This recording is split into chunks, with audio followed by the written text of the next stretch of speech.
오늘은 아파트 가격에 영향 미치는 7가지 요인과 아파트 매수 타이밍도 같이 살펴보는 시간을 가져보도록 하겠습니다. 금리를 빼놓고 말할 수는 없겠죠. 금리가 높아지고 공급량이 줄면 아파트 가격이 빠진다고 볼 수 있습니다. 금리만 올라가도 아파트 건축 인허가와 착공이 줄어들 것입니다. 그런데 기현상 중에 하나가 금리가 높아지면 매수자가 적어지기 때문에 집값이 떨어져야 하는데 집값이 안 떨어지는 경우도 있습니다. 반대로 금리가 인하되면 부동산 시장이 좋아질까? 경기 침체가 보이면? 경기 침체를 최소화하기 위해서 정부가 일시적으로 금리를 낮췄다 하면 부동산 시장은 좋아질 수가 없습니다.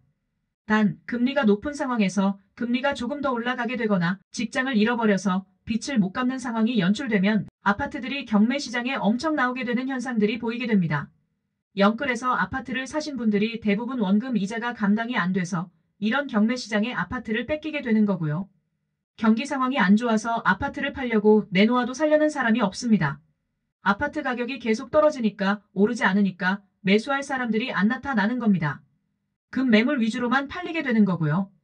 거래량이 줄어들면서 집값 하락세가 이어지는 현상이 나오는 겁니다.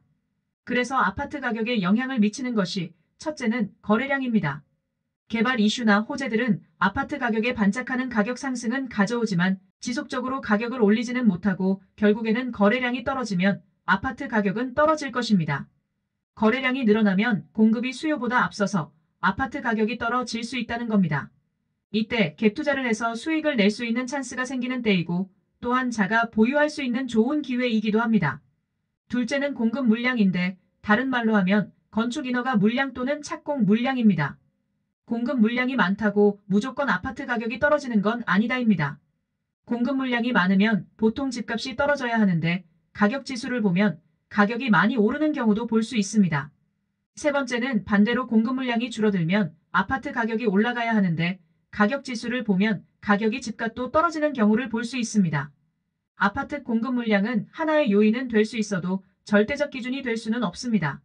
네 번째로는 대중의 심리가 아파트 가격에 영향을 줄 수가 있다는 것입니다.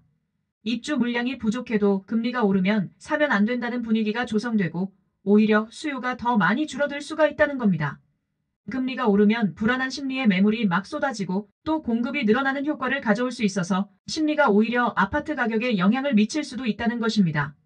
다섯 번째는 전세와 매매 비율을 봐야 합니다. 전세나 월세 가격 상승폭이 커지게 되면은 아파트 가격이 올라갈 수가 있고요. 오히려 전세 가격이 유지가 되고 아파트 집값이 떨어지면 매수자들이 달라붙는 현상이 나타납니다.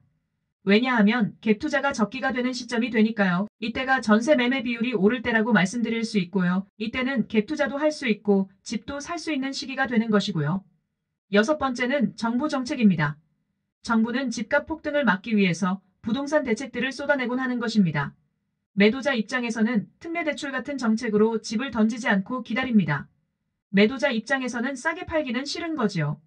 수요자 입장에서는 아파트 가격이 너무 비싸면 정부에서 내놓은 특례대출이 있어도 대출받아서 살 사람이 없다는 겁니다. 즉, 다른 말로 하면 거래량이 죽는다는 겁니다. 정부가 실거주 의무기간 3년을 유예를 해줬는데도 아파트 가격에 미치는 영향은 그리 크진 않습니다. 왜냐하면 당장 아파트를 팔기보다는 전세를 주는 게 오히려 아파트 가격이 오를 가능성을 볼 수 있는 기간을 만들어주기 때문입니다. 그래서 전세 물량이 시장에 많이 나와도 아파트 매수 수요를 맞춰주지 못하기 때문에 오히려 전세 가격이 상승할 수 있다는 겁니다. 이사철에 아파트 매수자는 많은데 정부가 실거주 유예 3년을 주면서 매도하려는 아파트는 적어지게 되니까 전세 매물이 많이 나와도 오히려 전세 가격도 올라가게 된 현상이 나타나는 겁니다. 일곱 번째, 마지막으로 물가 상승을 봐야 합니다. 무슨 말이냐 하면은 물가 상승을 잡으려고 금리를 올린다는 겁니다. 만약 물가 상승이 잡힌다면 미국도 금리 인상을 멈추거나 하락을 해줄 것이고 우리 정부도 금리 수준을 미국을 따라갈 것입니다. 따라서 부동산 가격도 하락에서 상승 분위기를 타게 된다는 것입니다.